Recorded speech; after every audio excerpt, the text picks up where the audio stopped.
Hello everyone, मैं चंद अहमद आज फिर से आपका स्वागत करता हूं अपने यूट्यूब चैनल स्टडी शो 98 पर। तो चलिए पहले मूड बनाते हैं।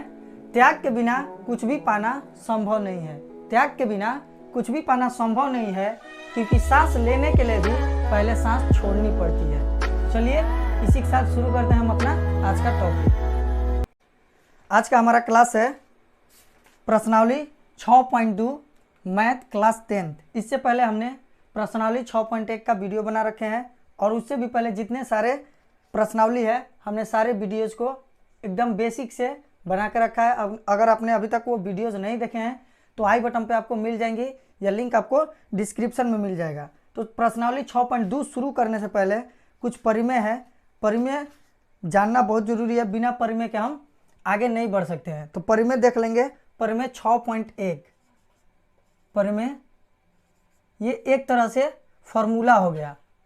जैसे सारे चैप्टर में हमें फार्मूले मिलते हैं, इस त्रिभुज चैप्टर में हमें परिमेय मिलेंगे। इसको एक हम फार्मूला ही बोल सकते हैं। तो परिमेय 6.1 को हम बीपीटी भी बोलते हैं। बीपीटी का पूर्ण रूप होता है बेसिक प्रोपोर्शनैलिटी थ्योरम। इसमें बुक में आपको दिया हुआ है यहाँ पे ऊपर, जिसका हिंदी होता है आधारभूत समानुपातिक परिमेय, और इसको हम थेल्स परिमेय भी बोलते हैं। थेल्स प्रमेय। ये तीनों में से कोई भी बोल सकते हैं, कोई भी लिख सकते हैं, कोई फर्क नहीं पड़ेगा। एग्जाम में हम कुछ भी लिख सकते हैं। तो परिमेय 6.1 क्या बोलती है कि यदि किसी त्रिभुज की एक भुजा के समानांतर अन्य दो भुजाएं भिन्न भिन्न बिंदुओं पर प्रतिच्छेद करती हो। कोई भी त्रिभुज हम बना लेते हैं, मान लेते हैं ये एक हमारा त्रिभुज है, और क्या बोल रहा है कि समांतर किसी त्रिभुज की एक भुजा के समानांतर अन्य दो भुजाएं भिन्न भिन्न बिंदुओं पर प्रतिच्छेद करती है। ये एक भुजा हो गए, इसके समानांतर हमने एक और रेखा पार दिया, ये समानांतर है दोनों, तो दो बिंदुओं पर अलग अलग प्रतिच्छेद करती है। एक यहाँ मान लेते हैं ये ए बी सी है, तो एक डी और ई पर क्या करती है, प्रतिच्छेद करती है। उसके बाद प्रतिच्छेद करने के लिए एक रेखा खींची जाए तो ये अन्य दो भुजाएं एक ही अनुपात में विभाजित होगी। कहने का मतलब ये है, अगर इसके समानुपाती एक और रेखा खींच दिया जाए, मतलब समांतर एक रेखा खींच दिया जाए, तो इन दोनों का जो अनुपात होगा इन दोनों का अनुपात के बराबर होगा। मतलब AD बटे में BD बराबर होगा AE बटा में EC के। यही हमारा थेल्स परिमेय या फिर परिमेय 6.1 या बीपीटी यही बोल रहा है कि एक त्रिभुज के एक भुजा के समानांतर कोई एक रेखा खींच दें जो दो बिंदुओं पर प्रतिच्छेद करता हो और ये समानांतर हो, तो इन दोनों का जो अनुपात आएगा, जो रेशियो आएगा, इन दोनों के रेशियो के बराबर होगा, इन दोनों का अनुपात के बराबर होगा। तो यही 6.1 है परिमेय। और 6.2 परिमेय जो है ठीक इसके उल्टा है। अगर ये दोनों अनुपात बराबर होंगे, जब ये इसका और इसका अनुपात इसके और इसके अनुपात के बराबर होंगे, मतलब AD और BD का अनुपात AE AC के अनुपात के बराबर होंगे, तो क्या होगा कि जब ये दोनों अनुपात एक दूसरे के बराबर होंगे तो ये क्या होगा, रेखाएं समानांतर होगी। हमने पहले पढ़ा कि रेखाएं समानांतर होगी तो इसका और इसका जो अनुपात होगा AE और AC का अनुपात के बराबर होगा। और 6.2 में जो दिया है कि अगर AD और DB का अनुपात AE और AC के अनुपात के बराबर हो तो ये रेखाएं समानुपाती होगी, यानी समांतर होगी। ठीक है, समांतर होगी। तो ये जस्ट उल्टा है, 6.1 का जस्ट उल्टा है 6.2। 6.2 में यही बोल रहा है कि यदि एक रेखा किसी त्रिभुज की दो भुजाओं को एक ही अनुपात में विभाजित करती है, अनुपात एक ही है, मतलब AD का BD से और AE का EC से जो अनुपात होगा, मतलब दोनों अगर बराबर हो तो ये जो दोनों रेखाएं होंगी वो समानांतर होगी, या फिर ये दोनों रेखाएं समानांतर हैं तो इनका जो अनुपात होगा बराबर होगा। यही 6.1 है और 6.2 है। 6.2 में बोला है कि ये रेखाएं समानांतर होगी जब ये दोनों अनुपात बराबर होंगे, और 6.1 में बोला है कि ये रेखाएं समानांतर होंगी तो ये इन दोनों का अनुपात बराबर होगा, तो जिसको हम 6.1 को बोलते हैं बीपीटी और थेल्स परिमेय भी बोल सकते हैं। तो सबसे पहले हम यहाँ थेल्स परिमेय सिद्ध कर रहे हैं।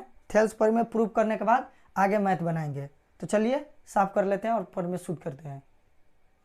तो पहले सिद्ध करते हैं हम प्रमेय 6.1 जिसको हम थेल्स प्रमेय भी बोलते हैं। तो सिद्ध करने के लिए यह हमारी फिगर हो गई और क्वेश्चन हमारा हो गया कि यदि किसी त्रिभुज की एक भुजा के समांतर अन्य दो भुजाओं को भिन्न भिन्न बिंदुओं पर प्रतिच्छेद करने के लिए एक रेखा खींची जाए तो अन्य दो भुजाएं एक ही अनुपात में विभाजित हो जाती है। यही हमको क्या करना है, प्रूव करना है, और एग्जाम में ये आता भी है। तो चलिए पहले जो जो दिया है वो पहले यहाँ पे हम लिख लेते हैं। तो ये हो गया हमारा प्रमेय 6.1 जिसको हम सिद्ध करने जा रहे हैं। तो सबसे पहले जो दिया होता है वो हम लिख लेते हैं। जैसे ABC एक त्रिभुज है, ये दिया हुआ है ABC एक त्रिभुज है तथा DE समांतर है किसके, BC के। जो DE ये है, DE समांतर है किसके, BC के। जो AB को D पर प्रतिच्छेद कर रही है तथा AC को E पर प्रतिच्छेद कर रही है। कौन, ये समानांतर रेखा जो है। उसके बाद हम रचना किए, ये जो डॉट डॉट दिखाए हैं ये कुछ रचना किए हैं ताकि मैथ को बना सके, इसको प्रूव कर सके। तो BE और CD को जोड़ने, BE और CD को हमने जोड़ लिया तथा EF लंब डाला AB पर। जो ये EF है एक लंब है AB पर, और उसके बाद DN लंब है AC पर। ये DN लंब है AC पर, यहाँ 90 डिग्री का कोण है। जब भी लंब डालते हैं तो 90 डिग्री का कोण बनता है। उसके बाद हमें सिद्ध क्या करना है, AD बटा में DB बराबर है AC बटा में EC के। तो इसको एक ट्रिक के माध्यम से भी हम लोग अब प्रूव कर सकते हैं। एकदम बहुत आसान सा सिंपल सा फंडा बताएंगे आपको। तो सबसे पहले हमें क्या निकालना होगा, यहाँ हम देखते हैं हमें क्या करना है, AD निकालना है। तो AD क्या है हमारा, AD ये है। AD मतलब हमें कौन सा त्रिभुज लेना पड़ेगा, त्रिभुज ADE लेना पड़ेगा, तभी हमें AD मिलेगा। और त्रिभुज ADE का भी हम क्या लेंगे, क्षेत्रफल लेंगे, क्योंकि क्षेत्रफल होता है 1/2 आधार गुने ऊंचाई, मतलब 1/2 आधार गुने ऊंचाई। तो आधार, एक जो आधार होगा वो हमारी एक भुजा होगी और AD जो है वो हमारी एक भुजा ही है। तो सबसे पहले हम लिख लेते हैं त्रिभुज ADE का क्षेत्रफल, ADE का क्षेत्रफल। अब हमें बटे में क्या चाहिए, BD चाहिए। तो BD किस में मिलेगा, BDE में। अगर त्रिभुज इसको देखें तो ये एक BDE त्रिभुज है, तो हम इसमें लिख लेंगे त्रिभुज BDE का क्षेत्रफल। अब क्षेत्रफल का सूत्र लगा लेंगे। क्षेत्रफल का फॉर्मूला होता है 1/2 आधार क्या है, हम इसको AD प्रूव करना है। यहाँ से ही एक सिंपल सा फंडा है कि अगर AD प्रूव करना है तो यहाँ लिख लेंगे AD, और वैसे भी आधार हमारा AD है, हम AD मान के चलते हैं क्योंकि AD हमें निकालना है। तो AD हो गया। और ऊंचाई पहले लिख लेते हैं फॉर्मूला 1/2 आधार गुने ऊंचाई। उसी तरह से नीचे भी हो जाएगा 1/2 आधार गुने ऊंचाई, ये हो गया। अब यहाँ लिख लेंगे क्या, 1/2 आधार हमारा ये हो जाएगा, क्योंकि जब ये हमारा लंब है तो ये आधार होगा। किसी भी आधार पे ही लंब डालते हैं ऐसे, तो इसको हम आधार बोल सकते हैं। इस साइड में है आधार, और इसमें भी हमें सिद्ध करना है, AD लाना है, तो इसीलिए AD को ही आधार मानेंगे। तो यहाँ लिख लेंगे AD और गुने ऊंचाई हमारा क्या है। तो इसमें भी एक सिंपल सा फंडा है, हमने ये पहला वाला लिया तो ये पहला वाला लिख देंगे। ये पहले हमने AB पर लंब डाला है कौन, EF, तो इसको EF लिख लेंगे। रखने की ज़रूरत नहीं है और ना ही कोई टेंशन लेने की ज़रूरत है। बस ये याद रखना है कि पहले AE लिए हैं तो AE रख देंगे, AD लाना है तो AD रख देंगे। उसके बाद फिर वही फार्मूला 1/2, इसका आधार चाहिए हमें, क्या लाना है, इसमें लाना है BD। तो आधार हम ये BD ले लेते हैं, यहाँ ले लेंगे BD। और ऊंचाई इसमें भी हम क्या ले लेंगे, EF ले लेंगे, EF ले लेंगे। अब कैसे, अब तो इसमें EF है नहीं, आप बोलेंगे कि त्रिभुज BED में EF कहाँ है, त्रिभुज नीचे है और EF ऊपर है, ये कैसे ले लिए। तो ये भी आपको बता रहे हैं, थोड़ा सा ये कटा रहे हैं, यहाँ कट गया। अब क्या बच गया, ये AD बटा BD आ गया। किसका, ADE का क्षेत्रफल और BDE का क्षेत्रफल जो आया ये आ गया, इसको हम फर्स्ट बना लेते हैं। अब ये हमने ई एफ क्यों लिया, ई एफ ऐसे सिंपल से याद रखिए कि ये लेना है पहले और उसके बाद आगे बनाना है। और यही क्यों लिए हैं, तो जैसे मान के चलते हैं एक नीचे ये रास्ता है, एक पोल खड़ा है, जब इसको हम देखेंगे तो इसका शीर्ष पॉइंट यहाँ है, यही तो ऊंचाई होती है इसकी। ऊंचाई हम यहाँ से देखेंगे तो इसको ऊंचाई बोलेंगे। या फिर एक त्रिभुज हो तो इसका सबसे ऊंचाई क्या है, हमने ऊंचाई लिया है ई एफ, तो हम इसलिए यहाँ ऊंचाई की बात कर रहे हैं, तो ऊंचाई ये हो जाएगा। लेकिन ये जो त्रिभुज है एक न्यून कोण त्रिभुज है, कुछ इस टाइप का त्रिभुज है। और इसको जब हम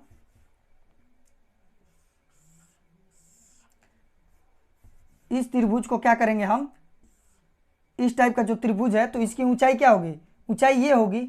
लेकिन जब इसको हम इस टाइप से रोटेट कर देंगे तो रोटेट करेंगे तो ये ऊपर चला जाएगा। जो ये हमारा BC है, ये नीचे वाला जो है ऐसे था हमारा, इसमें बना लेते हैं, ऐसे है, ये हो गया और ये, तो हमारा इसमें ऊंचाई क्या हो गया, इसमें सबसे ऊपरी पॉइंट जो है हमारा, ये मान के चलते हैं कि ऊपरी पॉइंट हो गया। तो जब इसको हम खड़ा करेंगे तो ये जो हो जाएगा इस पे चला जाएगा। जैसे यहाँ क्या करेंगे, ये कुछ इस टाइप का त्रिभुज है, जब इसको हम उल्टा करेंगे यहाँ से, अगर इस त्रिभुज को ये हमने यहाँ पे उतार लिया और इसको यहाँ से उल्टा करेंगे तो ये एक न्यून कोण त्रिभुज हो गया। लेकिन इसका जो शीर्ष पॉइंट है ये है, जब उल्टा किए तो ये शीर्ष पॉइंट ऊपर आ जाएगा, ये शीर्ष हो गया। और जब हम इसका ऊंचाई देखेंगे तो ऊंचाई इसका ऐसे, ये तो टेढ़ा हो गया, यहाँ से टेढ़े जा रहा है, मान के चलते हैं ये टेढ़ा जा रहा है यहाँ से, तो इसको हम ऊंचाई नहीं बोलेंगे, इसके जो सीधे आएगी उसको ऊंचाई बोलेंगे। ये किसी चीज़ का ऊंचाई हुआ, जैसे यहाँ पोल खड़ा है तो ये सीधी ऊंचाई को ऊंचाई बोलेंगे, ये त्रिभुज है सीधी ऊंचाई को बोलेंगे। लेकिन ये न्यून कोण है तो इसका ऊंचाई, ये एक न्यून कोण है, जस्ट ऐसा है, इसको हम थोड़ा सा रोटेट किए और इस साइड के करेंगे तो असली ऊंचाई हमारा ये हो जाएगी। मतलब इसको भी जब रोटेट करेंगे तो ई आ जाएगा यहाँ पे, और ई का जो ऊंचाई बनेगा यहाँ से ऊंचाई बनेगा, तो वही ले लेंगे। या फिर इसको सिंपल से याद रखेंगे कि पहले वाले में ये लेना है और उसको कटा के ये लिख देना है। उसके बाद दूसरा वाला में हम ले लेंगे, दूसरा वाला में हमको क्या सिद्ध करना है, AE लाना है और EC लाना है। तो दूसरे में हम क्या करेंगे, दूसरे में भी सेम लगाएंगे फंडा, वैसे ही सिंपल से याद भी रख सकते हैं, एकदम गजब का ट्रिक है ये। इसको याद कैसे रख देंगे, तो इसमें अब हमें चलना होगा किसमें, तो हमें क्या चाहिए, AE चाहिए। तो AE हमें कहाँ मिलेगा, तो ADE में ही मिलेगा। तो यहाँ लिख लेंगे फिर से त्रिभुज ADE का क्षेत्रफल, ADE का क्षेत्रफल क्या हो जाएगा बटे में। अब हमको क्या चाहिए, EC चाहिए, तो EC किस में है, तो त्रिभुज DCE में है, तो त्रिभुज DCE ले लेते हैं का क्षेत्रफल। ये लेने के बाद अब हम क्या करेंगे, इन दोनों का फॉर्मूला लगाएंगे, 1/2 आधार गुने ऊंचाई, ये लगाएंगे। और इसमें भी 1/2 गुने आधार गुने ऊंचाई, ठीक है। अब इसको कर देंगे। अब इसके बाद मान रखते हैं, इधर मिटा लेते हैं और मिटा के इन दोनों का मान रखते हैं यहाँ। अब हमने ये पहला परपेंडिकुलर ले लिया था, पहला लंब ले लिया था। अब इसमें हम क्या लेंगे, ये दूसरा वाला लंब ले लेंगे, जैसे इसमें लिए है। EF पहला लंब था, दोनों में ले लिए। अब DN दूसरा लंब है, तो इसमें ऊंचाई की जगह पे DN ले लेंगे, जैसे पिछले वाले फिगर में समझाए। ये भी एक क्या है, न्यून कोण है, और इसको भी जब उल्टा करेंगे तो ये DN ही होगा, तो इसको भी उसी तरह से लिख लेंगे। तो यहाँ लिख लेंगे 1/2 गुने आधार, आधार हमको क्या चाहिए, AE चाहिए, तो AE लिख लेते हैं। और ऊंचाई तो इसमें ये ले लेना है, ठीक उसी तरह से जैसे इसको लिए हैं और समझाए हैं। तो आगे इसमें लिख लेंगे DN बटा में, ये भी हो जाएगा 1/2 गुने, अब क्या निकालना है हमें, EC, तो EC लिख देंगे, क्योंकि इसमें EC बेस मान के चलते हैं आधार।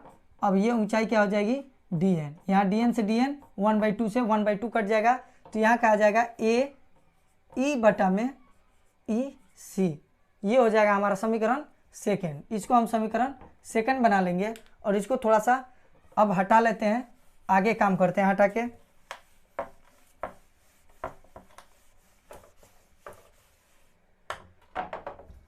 तो अब हमारा यहाँ क्या आ गया, हमको सिद्ध करना था ए डी, यहाँ लिख लेते हैं ए डी बटा डी बी बराबर ए ई बटा ई सी, हमें ये सिद्ध करना था। तो हमारा समीकरण फर्स्ट आया भी था, एक समीकरण फर्स्ट में आया था क्या, ए डी बटा डी बी बराबर था, ये समीकरण फर्स्ट आया था।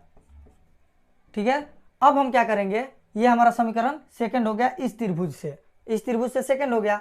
अब क्या करेंगे कि एक बात और होता है कि दो समानांतर रेखाओं पर, दो समांतर रेखाओं के एक ही आधार से, अब इसके आगे एक और ट्रिक लगाएंगे थोड़ा सा, एक ही आधार से खींचे गए त्रिभुज का क्षेत्रफल, चाहे वो त्रिभुज कैसा हो, आधार सेम होना चाहिए। ये आधार मान के चलते हैं, ये आधार है कि दो समानांतर रेखाओं में एक ही आधार से, यहाँ से यहाँ तक आधार है, एक ही आधार से खींचे गए सभी त्रिभुजों का क्षेत्रफल क्या होता है, बराबर होता है। चाहे वो कहीं भी खींच दे, कैसे भी खींच दे, सारे त्रिभुज का जो क्षेत्रफल होगा वो बराबर हो जाएगा। तो इस अनुसार मतलब अर्थात यहाँ क्या लिख सकते हैं, अर्थात त्रिभुज बी डी ई का क्षेत्रफल जो होगा वो बराबर होगा किसके, ये दोनों का एक ही आधार है, इन दोनों त्रिभुज का, इस त्रिभुज का बी ई सी का और बी ई डी का, दोनों का आधार क्या है, यहाँ से यहाँ तक सेम ही आधार है और उसी पे दो त्रिभुज बने हैं। तो इन दोनों त्रिभुजों का क्षेत्रफल जो होगा, त्रिभुज D E B D E का और त्रिभुज डी सी ई का, दोनों का जो क्षेत्रफल होगा वो बराबर होगा। अभी बताएं कि दो समांतर रेखाओं पर एक ही आधार से बनाए गए सभी त्रिभुजों के क्षेत्रफल बराबर होते हैं। तो D E B D E का क्षेत्रफल बराबर होगा किसका, डी ई सी के क्षेत्रफल का, ये दोनों बराबर होंगे। तो इसके बाद चलिए थोड़ा सा इंक डाल ले रहे हैं, इंक नहीं है इसमें, तो देखते हैं ये हमारा यहाँ आया था क्या, ये जो है त्रिभुज डी ए डी ई का क्षेत्रफल बटा में त्रिभुज डी ई सी का क्षेत्रफल, यही आया था हमारा ये वाला। तो मतलब इसको हम लिख सकते हैं क्या, ये एक परिमेय है, ये भी एक परिमेय है। आप लोग इसको याद रखिएगा कि एक ही आधार से दो समानांतर रेखाओं के बीच बनाए गए त्रिभुजों की क्षेत्रफल बराबर होते हैं। तो मतलब इस त्रिभुज का क्षेत्रफल इस त्रिभुज के क्षेत्रफल के बराबर होगा। अब यहाँ लिखेंगे क्या, ये हमारा था त्रिभुज ए डी ई का क्षेत्रफल बराबर, नीचे बटे में था त्रिभुज डी सी ई का क्षेत्रफल, ये क्षेत्रफल था और हमारा ये क्षेत्रफल आया क्या, ए ई बटा ई सी, ये हमारा क्षेत्रफल आया है। और जब इस फॉर्मूले से जो हम ये बताए हैं उस हिसाब से त्रिभुज डी सी ई, ये त्रिभुज डी सी ई है, डी सी ई किसके बराबर है, बी डी ई के, बी डी ई के बराबर है। मतलब डी सी ई के जगह पे हम बी डी ई लिख सकते हैं। तो यहाँ लिखेंगे क्या, समीकरण थर्ड से, इसको हम थर्ड मान के चलते हैं, इसको थर्ड बना लेते हैं। अब लिख देंगे समीकरण थर्ड से, समीकरण थर्ड क्या है हमारा, तो ये लिख लेंगे त्रिभुज ए डी ई का क्षेत्रफल बटे, अब त्रिभुज डी सी ई के जगह पे आप डी सी ई के जगह पे क्या लिख सकते हैं, बी डी ई लिख सकते हैं। क्यों लिख सकते हैं, क्योंकि दोनों बराबर होते हैं। तो यहाँ लिख सकते हैं त्रिभुज बी डी ई का क्षेत्रफल। अब इधर हमारा ए ई बटे में ई सी, ए ई बटा में ई सी है तो ए ई बटा में ई सी। और समीकरण फर्स्ट हमारा ये आया था, समीकरण फर्स्ट, और समीकरण फर्स्ट इसी के बराबर है, हम तो मिटा दिए हैं, आप लोग देख लीजिएगा। समीकरण फर्स्ट त्रिभुज ए डी ई का क्षेत्रफल बटा में त्रिभुज बी डी ई का क्षेत्रफल बराबर ए डी बटा में बी डी, समीकरण फर्स्ट बनाए। मतलब इसके जगह पे अब हम ये रख सकते हैं, क्या रख सकते हैं, ए डी बटा में डी बी बराबर ए ई बटा में ई सी। ये कहाँ से, तो लिख सकते हैं समीकरण फर्स्ट से। और यही हमको प्रूव भी करना था, ए डी बटा में बी डी बराबर ए ई बटा में ई सी। यहाँ लिख देंगे क्या, प्रूव्ड। तो उम्मीद है आप लोगों को थेल्स परिमेय समझ में आया होगा। अच्छा लगे तो लाइक कर दीजिएगा और चैनल को सब्सक्राइब कर लीजिएगा। मिलते हैं अगली वीडियो में, तब तक के लिए जय हिंद।